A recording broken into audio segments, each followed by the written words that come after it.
Kadapa situation is a different situation because కడపలో MP ఉన్నాడు, MLA ఉన్నాడు, అధికార పక్షం. అక్కడున్న ప్రజలు భయభ్రాంతులు గురై బ్రతుకుతున్న ప్రజలు. ప్రభుత్వానికి వ్యతిరేకంగా అంటే యువజన శ్రామిక రైతు పార్టీకి వ్యతిరేకంగా పనిచేస్తే ఓటేస్తామని తెలిస్తే మాకు వచ్చే స్కీములు పోతాయి, అవి కాకుండా మా మీద కేసులు పెడతారు, దాడులు చేస్తారు అన్న భయం కూడా ప్రజలలో ఉంది.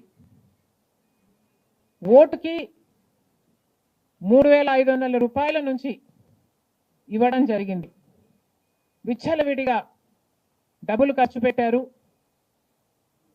డబ్బులు పని చేయకపోతే బెదిరించారు, లేకపోతే కేసులు పెడతామని, స్కీములు తీసేస్తామని, ఇలాంటి ఎన్నో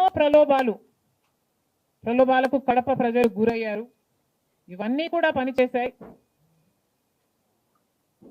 నేను కడపలో గెలవకపోవడానికి కారణం టైం అనే నేను అనుకుంటున్నాను. బికాస్ నేను కడపలో తిరిగింది కేవలం 14 రోజులు మాత్రమే. 14 రోజులు క్యాంపెయిన్ చేశాము, మిగతా టైం స్టేట్ వైడ్ క్యాంపెయిన్ చేశాము. మేము 14 రోజులు ఎంత కష్టపడినా కూడా we were not able to cover most of the geographical area. చాలా మటుకు రూరల్ ప్రాంతాలలో కనీసం రాజశేఖర్ రెడ్డి బిడ్డ పోటీ చేస్తుంది అన్న విషయం కూడా చాలా మందికి తెలియలేదు. మేము పోటీ చేసింది కూడా ఎలాగైనా సరే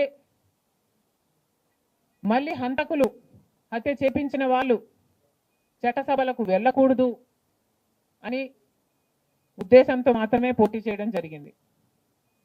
సరే, అది జరగకపోయి ఉండొచ్చు, కానీ ప్రజల కంటే పైనున్నది దేవుడు.